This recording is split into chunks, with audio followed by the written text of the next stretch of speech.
वल्क़लमि वमा यस्तूरून। नाज़रीन अस्सलामु अलैकुम वरहमतुल्लाहि वबरकातुहू। सीधी बात की ताज़ा तरीन खबरों में आप लोगों का इस्तकबाल है। आइए सबसे पहले आज की सुर्खियों पर नजर करते हैं। नासिह पब्लिक स्कूल बेंगलुरु में ग्रेजुएशन डे का कामयाबी इनेकाद। जम्मू कश्मीर सरकारी इश्तिहारात न देने के खिलाफ अखबारात ने सरेवरक़ खाली छोड़ दिया। सुप्रीम कोर्ट ने 10% रिजर्वेशन मामले में अबूरी रोक से किया इनकार। HBR लेआउट बेंगलुरु में ZK मोटर्स नामी शोरूम का आलिशान इफ्तिताह, जमीर अहमद की शिरकत। एथियोपियन एयरलाइंस हादसे का शिकार, 157 अफराद हलाक, मरने वालों में 4 हिंदुस्तानी भी। फारूक अब्दुल्ला ने ये स्ट्राइक को बताया इंतखाबी स्टंट। मरकजी वजीर का ऐलान, हिंदुस्तान ने रोका पाकिस्तान जाने वाली 3 नदियों का पानी। सुप्रीम कोर्ट ने 3 तलाक ऑर्डिनेंस को चैलेंज देने वाले अर्जी की खारिज। दिल्ली में दिल दहला देने वाला हादिसा, 2 बेटियों के साथ जिंदा जली मां। मोदी की साबिका तकारीर को नश्र कर दे तो कांग्रेस को किसी तशहीर की जरूरत नहीं होगी, गहलोत का बयान। रिजर्व बैंक ने कहा पेट्रोल पंप वगैरह पर इस्तेमाल हुए 500 और 1000 रुपए के पुराने नोटों का आदाद शुमार नहीं। एनसीपी सदर शरद पवार का बड़ा ऐलान, इस बार नहीं लड़ेंगे इंतखाब। हम शिमाली शाम में दहशतगर्द राहदारी की इजाजत नहीं देंगे, सद एर्दोगान का बयान। गजा में इस्राएली फौजी कार्रवाई में नाकामी के बाद हिकमत अमली में तब्दीली। इथियोपिया तैयारा हादिसा, हलाक होने वालों में अक़वाम मुत्तहिदा के ज़ैली इदारों की 19 मुलाजिमीन भी शामिल। तुर्क सदर एर्दोगान ने अजान का एहतराम न करने वालों की शदीद तनकीद की। शाम में खाना जंगी, 3920 फिलिस्तीनी शहीद, सैकड़ों लापता। तुर्की नाक की जर्राही में दुनिया की सर-ए-फ़हरिस्त ममालिक में शामिल नाजिम चेरकेश। फिलिस्तीनियों के पुरअमन मुजाहरे के दौरान इस्राएली फौजियों की फायरिंग के नतीजे में जख्मी फिलिस्तीनी शहीद। मलेशिया तौहीन रिसालत की मुर्तकिब शख्स को 7 माह कैद और $2445 जुर्माना। नाज़रीन अस्सलामु अलैकुम वरहमतुल्लाहि वबरकातुहू। सीधी बात की ताज़ा तरीन खबरों में आप लोगों का इस्तकबाल है। मैं अंसार अजीज नदवी आज की खबरों की तफसीलात लेकर आप लोगों की खिदमत में हाजिर। नाज़रीन, तफसीलात में जाने से पहले आप लोगों से दरख्वास्त कर लूँ कि जिन लोगों ने हमारे चैनल को सब्सक्राइब नहीं किया है वो सब्सक्राइब कर लें, और आज का प्राइम टाइम भी शाये हो चुका है, उसको भी देखिए जो अहम तरीन मौजू पर शामिल है। आइए चलते हैं तफसीलात की जानिब। पहली खबर बेंगलुरु से। नासिह पब्लिक स्कूल बेंगलुरु में 2 दिन कबल इमसाल 10वीं से फारिग होने वाले तलबा के एजाज में खूबसूरत ग्रेजुएशन डे का इनेकाद किया गया था, जिसमें मेहमान खुसूसी के तौर पर हज़रत मौलाना अकबर शरीफ नदवी ने शिरकत करते हुए तलबा को हुसूल इल्म के मकसद को तय करने की तलकीन करते हुए असरी व दीनी उलूम में आगे बढ़ते हुए अपनी पहचान को बरकरार रखने की नसीहत तलबा व हाजिरीन को की। मलूज़ रहे कि 5 तलबा इमसाल फारिग हुए, जिसमें 2 हाफिज़ कुरान भी थे जो असरी उलूम के साथ साथ कुरान को मुकम्मल किया था, हिफ्ज़ कुरान को मुकम्मल किया था। इस मौके पर तलबा के सरप्रस्तान मौजूद थे। स्कूल के बानी मौलाना शब्बीर साहब हसनी नदवी ने तलबा की भरपूर हिम्मत अफजाई की और स्कूल को दीनी व दुनियावी उलूम का संगम बनाकर उसकी कामयाबी पर अल्लाह का शुक्र बजा लाया। फारिग तलबा ने अपने अपने एहसासात और जज्बात को भी मुख्तसर वक्त में बयान किया। मौलाना अकबर शरीफ नदवी साहब की दुआ कलिमात पर नशिस्त बर्खास्त हुई।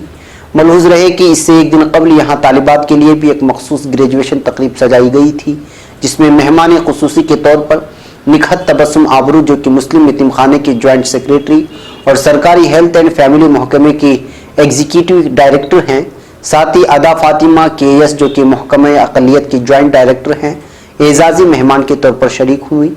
इस मजलिस में 13 फारिग तालिबात को एजाज से नवाजा गया, जिसमें एक तालिबा वो थी जिसने अपनी इब्तिदाई तालीम इसी स्कूल में पढ़ते हुए जुमला 13 साल गुजारे, और एक तालिबा वो थी जो अपनी तालीम के दौरान हिफ्ज़ कुरान भी मुकम्मल किया।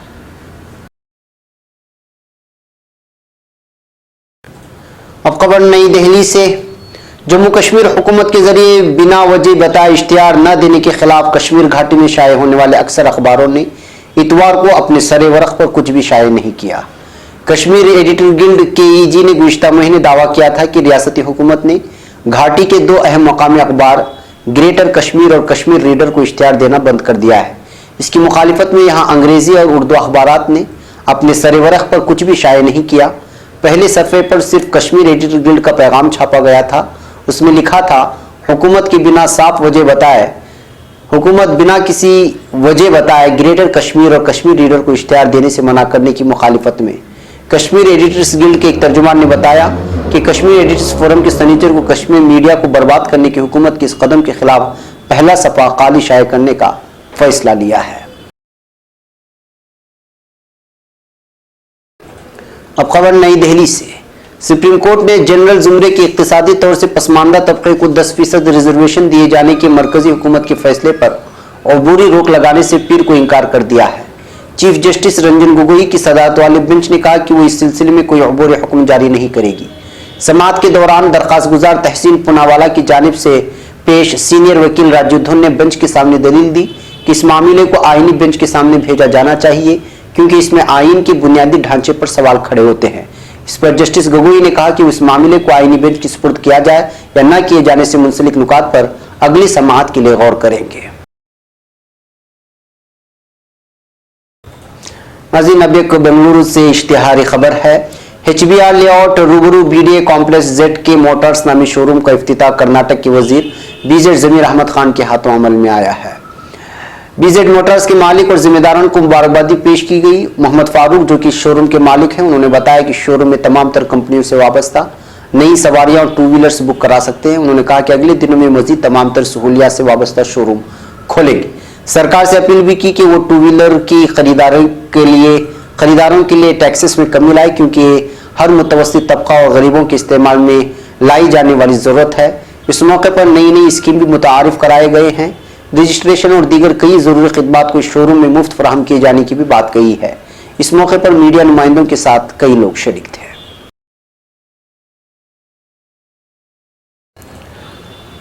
अब खबर नई दिल्ली से। इथियोपियन एयरलाइंस का एक तैयारा इतवार को इथियोपिया में बेशुफ्तों के पास हादसे का शिकार हो गया जिसमें 157 अफराद हलाक हो गए हैं। एयरलाइन ने बताया कि बोइंग 800 737 मैक्स तैयारा ने कल सुबह 8:38 बजे इथियोपिया के अदीस अबाबा वाक़े बोले बैनुल अक़वामी हवाई अड्डे से कीनिया की राजधानी नैरोबी के लिए परवाज भरी थी। ये फ्लाइट नंबर ET302 थी। परवाज भरने के 6 मिनट बाद इसका राब्ता मुनक़ते हो गया। उसके बाद तैयारे को तलाश किया जाने लगा। एयरलाइन ने तैयारे के हादसे का शिकार होने की तस्दीक की है। एयरलाइंस ने बताया कि मरने वाले मुसाफिरों में 35 ममालिक के शहरी हैं जिनमें 4 हिंदुस्तानी भी शामिल हैं। सबसे ज्यादा 32 मुसाफिर कीनिया से थे, कनाडा के 18, इथियोपिया के 9, चीन, इटली और अमेरिका के 8, फ्रांस और बरतानिया के 7, मिस्र के 6, जर्मनी के 5, स्लोवाकिया के 4, ऑस्ट्रेलिया, रूस और स्वीडन के 3, स्पेन, इसराइल, मराकश और पोलैंड के 2 शहरी इस हादसे में मारे गए हैं। वज़ीर आज़म अबी अहमद ने ट्विटर के जरिए मरने वालों के खानदानों की ताज़ियत का इजहार किया है। उन्होंने लिखा कि हुकूमत और इथियोपिया के लोगों की तरफ से मैं इन खानदानों की ताज़ियत का इजहार करता हूं जिन्होंने इतवार की सुबह नैरोबी जा रहे बोइंग 727 के हादसे में अपने रिश्तेदारों को खो दिया। अब खबर जम्मू कश्मीर से। नेशनल कॉन्फ्रेंस के लीडर जम्मू कश्मीर के साबिक वज़ीर आला फारूक अब्दुल्ला ने बालाकोट एयर स्ट्राइक को लेकर एक बयान दिया है जिस पर वो तनाज़ात की जद में आ सकते हैं। अब्दुल्ला ने कहा कि एयर स्ट्राइक एक इंतखाबी स्टंट थी। अब्दुल्ला ने कहा, हम जानते हैं कि हिंदुस्तान की पाकिस्तान के साथ लड़ाई चलती आ रही है, इंतखाबात करीब है, इसलिए सर्जिकल स्ट्राइक की गई।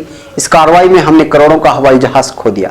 हमें शुक्र करना चाहिए कि हिंदुस्तानी फिजाया का एक पायलट एहतराम के साथ पाकिस्तान से हिंदुस्तान लौट आया। अब खबर राजस्थान से। मरकजी वजीर अर्जुन मेघवाल ने कहा है कि पाकिस्तान की जानिब जाने वाली 3 नदियों का पानी हिंदुस्तान ने रोक दिया है। अर्जुन मेघवाल इतवार के रोज बीकानेर पहुंचे थे। इस दौरान मरकजी वजीर अर्जुन मेघवाल ने सहाफियों से कहा कि पाकिस्तान में बहने वाली मशरकी दरियाओं के 0.53 मिलियन एकड़ पानी को रोक दिया गया है। सहाफियों से बात करते हुए उन्होंने इस बारे में मजीद कहा कि पाकिस्तान की जानिब जाने वाली 3 नदियों के पानी को जमा किया गया। जब भी राजस्थान या पंजाब को इसकी जरूरत होगी इस पानी का इस्तेमाल पीने और आबपाशी के लिए किया जा सकता है।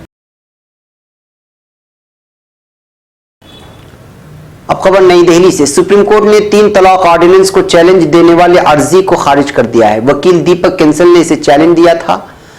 बता दें कि 3 तलाक पर लाया गया ऑर्डिनेंस लोकसभा में गुज़िश्ता साल मंजूर किया गया था, लेकिन राज्यसभा में इत्तेफाक राय न होने की वजह से मंजूर नहीं हो पाया। इसकी वजह से हुकूमत को ऑर्डिनेंस लाना पड़ा था। इसके बाद सरमाई इजलास में हुकूमत ने इस बिल में कुछ तरमीम कर उसे लोकसभा से फिर मंजूर करवा लिया था, लेकिन ऐवान बाला में यह फिर ज़ेरे इल्तिवा हो गया। 3 तलाक के खिलाफ लाए गए इसी ऑर्डिनेंस को सुप्रीम कोर्ट में वकील दीपक कैंसल ने चैलेंज दिया था, जिसे अदालत उस्मा ने आज खारिज कर दिया है।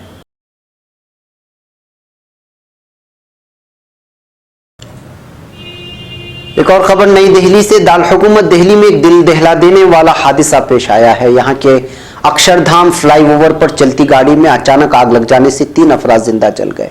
मरने वालों में खातून और उसकी 2 बेटियां शामिल हैं। हालांकि खातून का शौहर किसी तरह एक बेटी को बचाने में कामयाब रहा। बताया जा रहा है कि गाड़ी में CNG लीक होने की वजह से हादसा हुआ। खबरों के मुताबिक गुज़िश्ता इतवार की देर शाम को पूरा खानदान घूमने निकला था। कालका जी घूमने के बाद सभी लोग अक्षरधाम मंदिर जा रहे थे, तभी चलती कार में अचानक आग लग गई। बता दें कि गाड़ी में 3 छोटी बच्चियां उनके माँ बाप सवार थे। आग इतनी तेजी से लगी कि गाड़ी के पीछे वाली सीट पर बैठे खातून रंजना और उसकी 5 और 1.5 साल बच्ची को बाहर निकलने का मौका तक नहीं मिला। इस दौरान आग लगते ही कार चला रहे उपेंद्र ने आगे बैठी बच्ची को फौरी तौर पर बाहर निकाल लिया, लेकिन पीछे बैठी रंजना और उसकी दोनों बेटियां आग में जल गई। अपने आंखों के सामने बीवी और 2 बच्चों को चीखते चिल्लाते और जिंदा जलते हुए देख चुके उपेंद्र बदहवास हैं। पुलिस के मुताबिक उपेंद्र मिश्रा अपने खानदान के साथ राम पार्क लोनी में रहते हैं। खानदान में बीवी रंजना मिश्रा, 3 बेटियां रिद्धि, सिद्धि और निक्की थे। उपेंद्र एक निजी कंपनी में जॉब करते हैं। इतवार की दोपहर वो अपने पूरे खानदान को अपने डिटेंशन गो कार से कालका जी मंदिर ले गए थे। वहां से वो अक्षरधाम मंदिर को देखने के लिए आ रहे थे। जैसे उनकी कार अक्षरधाम फ्लाईओवर पर चढ़ने लगी, तभी ये खौफनाक हादसा रोनुमा हुआ।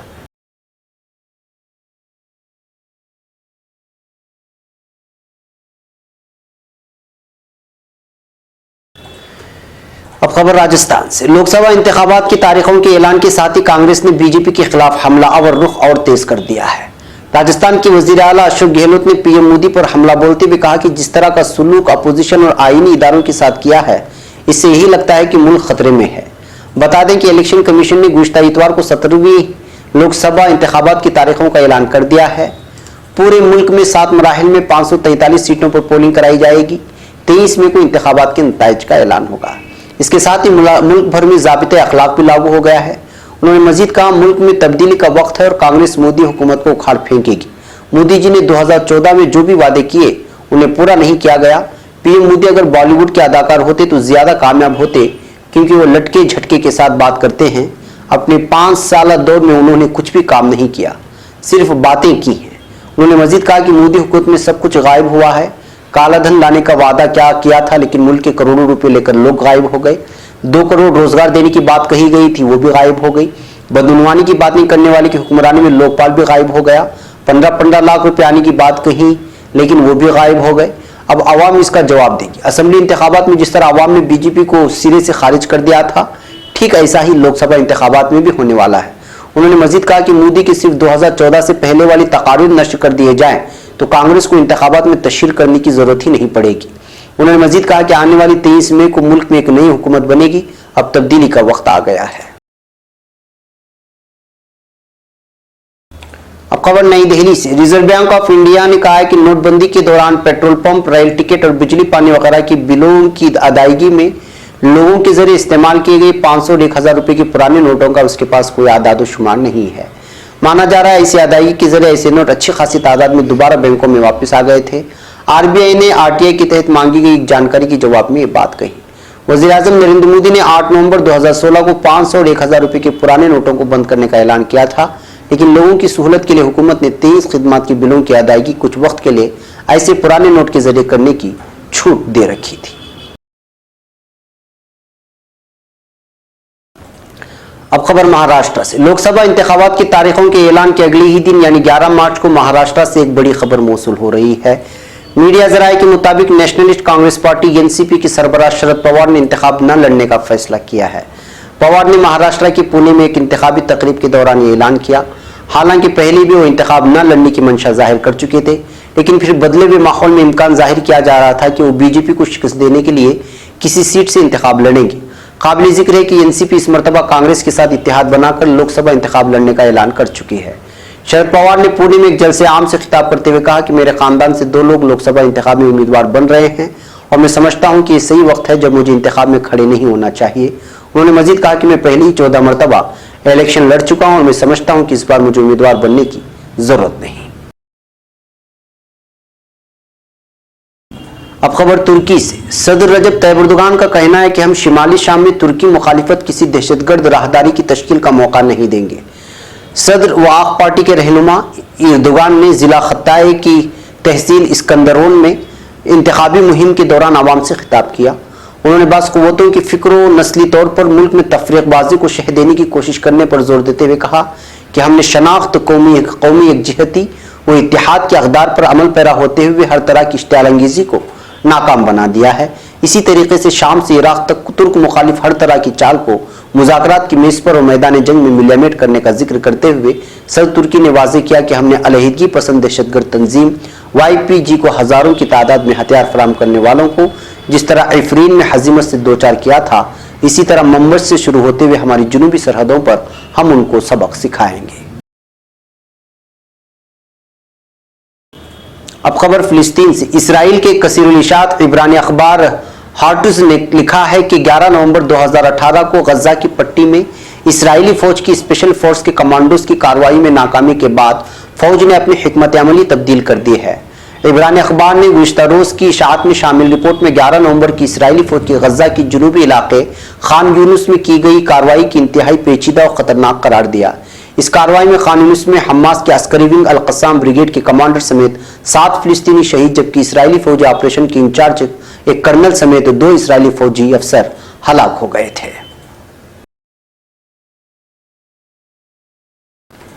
अब खबर नैरोबी से। इतवार के रोज इथियोपिया के मुसाफिर तैयारे को पेश आने वाले हादसे में अक़वाम मुत्तहिदा के 19 मुलाजिमीन भी अपनी जानों से हाथ धो बैठे हैं, जो बैनुल अक़वामी इदारे के कम से कम 5 ज़ैली इदारों के लिए काम कर रहे थे। ये बात इंटरनेशनल ऑर्गेनाइजेशन फॉर माइग्रेशन की जानिब से जारी एक बयान में बताई गई है। बयान के मुताबिक इन ज़ैली इदारों में आलमी इदारा खुराक, अक़वाम मुत्तहिदा का हाई कमीशन बराए पनाह गुज़ीन, इंटरनेशनल टेलीकम्युनिकेशन यूनियन, अक़वाम मुत्तहिदा का माहौलियाती प्रोग्राम और आलमी बैंक शामिल है। इससे कबल इथियोपिया की कौमी फ़िज़ाई कंपनी इथियोपियन एयरलाइंस के तर्जुमान ने बताया था कि कंपनी का एक तैयारा इतवार की सुबह नैरोबी जाते हुए गिरकर तबाह हो गया। एक और खबर तुर्की से। तुर्क सदर रजब तैयब एर्दोगान ने अजान का एहतराम न करने पर इस्तांबुल में आलमी यौम ख़वातीन पर निकाली जाने वाली रैली की शुरका को तनकीद का निशाना बनाया है। फ्रांसीसी खबररसा एजेंसी AFP की रिपोर्ट के मुताबिक हुक्काम की जानिब से इस्तिक़लाल चौक पर किसी किस्म के मुजाहरे की इजाज़त न देने के अहकामात पर पुलिस की जानिब से हज़ारों अफराद पर आंसू गैस के शेल फायर किए गए, ये इल्ज़ाम लगाया गया है। हालांकि गुज़िश्ता बरस से तकरीब पुरअमन तौर पर मुनक़िद हुई थी। सोशल मीडिया पर वायरल होने वाली गैर मुसद्दिक़ा वीडियो में देखा गया था कि शाहराह पर मर्दो ख़वातीन मार्च करते हुए अजान के दौरान भी मुसलसल नारेबाजी कर रहे थे। तुर्क सदर ने कहा कि CHP यानी मरकजी अपोजिशन जमात और HDP पीपल्स डेमोक्रेटिक पार्टी की क़यादत में एक ग्रुप ने यौम ख़वातीन पर अजान के दौरान सीटियां बजाकर और नारेबाजी करके बदतमीजी का मुजाहरा किया है। ख्याल रहे कि तकसीम चौक को जाने वाली शाहराह रिवायती तौर पर रैलियां मुनक़िद करने का मकाम है। अब खबर शाम से। शाम में सन 2011 के बाद से जारी खाना जंगी के नतीजे में बड़ी तादाद में फिलिस्तीनी पनाह गुज़ीन शहीद हो चुके हैं। एक रिपोर्ट के मुताबिक शहीद होने वाले फिलिस्तीनियों की तादाद 3900 से जायद हो चुकी है। मरकजी इत्तलात फिलिस्तीन के मुताबिक फिलिस्तीन एक्शन ग्रुप की रिपोर्ट में बताया गया है कि शाम में खाना जंगी से अब तक 3920 फिलिस्तीनी शहीद हो चुके हैं। एक रिपोर्ट के मुताबिक सबसे ज्यादा फिलिस्तीनी पनाहगुज़ीनों की हलाकतें दिमश्क के करीब यरमुक पनाहगुज़ीन कैंप में हुई, जहां शहीद होने वाले फिलिस्तीनियों की तादाद 1422 है। इसके बाद दरआ कैंप में 263 फिलिस्तीनी शहीद हुए। दिमश्क में कान अश-शेख पनाहगुज़ीन कैंप में 202 फिलिस्तीनी शहीद हुए। हलब में कायम अन-नैरब कैंप में 168, अल हुसैनिया में 124 और गैर मारूफ मकामात पर 188 फिलिस्तीनी पनाहगुज़ीन शहीद हो गए हैं। रिपोर्ट के मुताबिक 1198 फिलिस्तीनी फिजाई बमबारी, 1069 फायरिंग और 572 दौरान हिरासत तशद्दुद से शहीद हुए। रिपोर्ट में कहा गया है कि 1733 फिलिस्तीनी शामी फौज की जेलों में कैद हैं, जबकि सैकड़ों अभी तक लापता हैं। अब खबर तुर्की से। European nose plastic surgery society के सरबराह और प्लास्टिक सर्जरी के माहिर प्रोफेसर डॉक्टर नाजिम चेरकेश ने कहा है कि तुर्की नाक की जर्राही में दुनिया की सरफहरिस्त ममालिक में शामिल है।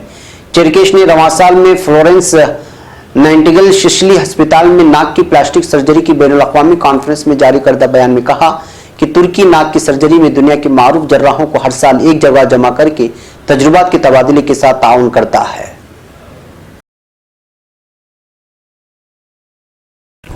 एक एक और खबर फिलिस्तीन से। इजरायली फौजियों की गजा में अजीम पैदल मार्च के मौके पर की जाने वाली मुदाखलत के मौके पर फायरिंग के नतीजे में जख्मी होने वाला एक फिलिस्तीनी जख्मों की ताब न लाकर शहीद हो गया है। गजा में फिलिस्तीनी वजारत सेहत की जानिब से जारी करदा तहरीर बयान के मुताबिक गजा के जुनूब में खान यूनुस शहर में 222 फरवरी को होने वाले मुजाहरे के दौरान इसराइली फौजियों की जानिब से की जाने वाली फायरिंग के नतीजे में जख्मी होने वाला फिलिस्तीनी बाशिंदा बेसाम सामी साफी शहीद हो गया है। फिलिस्तीनी 30 मार्च 2018 से अब तक जेर मुहासरा गजा में फिलिस्तीनी बाशिंदे इस मुहासरे को खत्म करवाने के लिए मुजाहरों का ना खत्म होने वाला सिलसिला जारी रखे हुए हैं। अब खबर मलेशिया से। मलेशिया में दीन इस्लाम के खिलाफ हकारत और तौहीन रिसालत की पादाश में एक शख्स को 7 माह कैद की सजा और 10,000 रिंगिट यानी 2,445 अमरीकी डॉलर्स की सजा सुनाई गई है। सोशल मीडिया के जरिए मोहम्मद यजीद कांग अब्दुल्ला ने 4 मार्च को तौहीन रिसालत और दीन इस्लाम के खिलाफ हकारत आमेज मवाद फैलाने की कोशिश की थी, जिसका उसने अदालत के सामने इतराफ कर लिया है। अदालत ने कहा कि अगर उसने 2,445 डॉलर्स का जुर्माना अदा नहीं किया तो उसकी सजा 2 साल तक मजीद बढ़ सकती है। नाज़रीन, ये थी आज की ताज़ा तरीन खबरें। अगली ताज़ा तरीन खबरों के साथ फिर आपसे मुलाकात होगी। हमारी पूरी टीम को यहाँ पर इजाज़त दें। अस्सलामु अलैकुम वरहमतुल्लाहि वबरकातुहू।